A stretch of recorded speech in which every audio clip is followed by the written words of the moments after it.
Good morning, good afternoon, or good evening, whatever the case may be. I am Montresor 1846, and in this video I'm going to talk about how to survive a zombie apocalypse when it's dark outside. So when the sun goes down and it's nighttime, how will you and your group survive? Let's discuss. Now, just so we're on the same page, as far as zombies are concerned, I'm talking about the Walking Dead type. And I'm going to assume a group of 6 to 12 people, including yourself.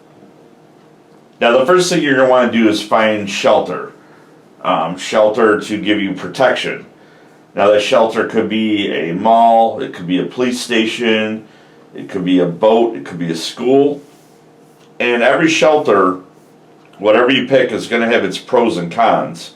Now, I'm not going to go into all the pros and cons of each and every shelter because that would take forever. But I do have a playlist on my YouTube channel called Zombie Apocalypse Survival, which I do a deep dive into many different types of shelters. So churches, schools, colleges, boats, a car dealership even.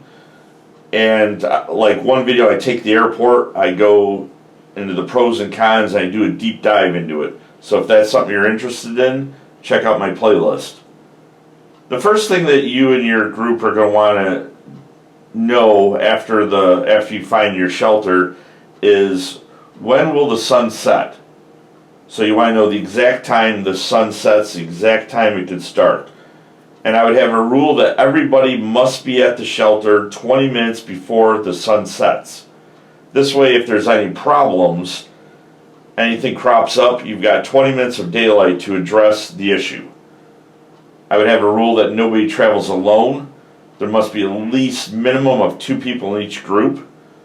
I would have every group has to have at least a watch, one watch. Smartphones are not the best. I mean, they're better than nothing, but the batteries could die, and if that happens, it's very difficult in a zombie doomsday situation to charge the battery. Another rule is you're going to want to have everybody, when the sun goes down, everybody has to be in dark clothes. Doesn't necessarily have to be all black. Black is going to be the best choice, but you can have brown, gray, as long as it's a dark clothing. The clothing should be comfortable. You should have the proper footwear on. I would recommend sleeping in your shoes just in case you have to get up in a hurry, whether that's being overrun by zombies, being attacked by hostile humans, a fire, anything that could go wrong. The obvious reason to wear dark clothing at night is so you can hide from zombies or potential hostile humans. As far as watch duty / guard duty, I would have at least 2 people on per shift. That way, if one person falls asleep, that other person can wake them up. The last thing you're going to want is to be overrun by zombies while everybody is sleeping. You can play rock, paper, scissors, flip a coin to see who gets first shift, who gets second shift, etc. I would have every shift last at least 4 hours. You could also do 2 6s maybe.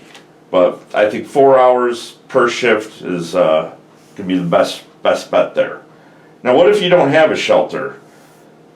So you and your group are going to want to find high ground, preferably a hill. That hill is going to give you a vantage point. It's going to be an advantage in fighting zombies as they're trying to crawl up the hill or trying to walk up the hill. It's going to give you an advantage in fighting hostile humans. Also, you don't want to set up your camp at the bottom of a hill and then have it rain and then the water's going to run down the hill and get everything wet. You're probably going to want to have a fire for cooking and warmth, etc. But keep in mind that fires can be seen a long ways away, especially at night. That fire is going to stick out like a sore thumb, and it's going to attract some attention that you may not want attracted to you. So what I would do is dig a hole in the ground, place rocks around it in a horseshoe to kind of conceal the fire as much as you can. And I would keep the fire relatively small. Don't try to get it bigger than you need. I would have water buckets, at least 2 of them, close to the fire in case things get out of hand. You have to put it out in an emergency. If you have a fire extinguisher, have that ready to go just in case if Murphy's Law takes place. Keep in mind too, if you dump a bunch of water on a fire, it's going to smoke a lot. Smoke is going to attract attention. So keep that in mind. If you have any other suggestions, leave them in the comment section below. Thank you very much for watching. Please give this video a thumbs up. Check out my playlist and have a good whatever time of day it is.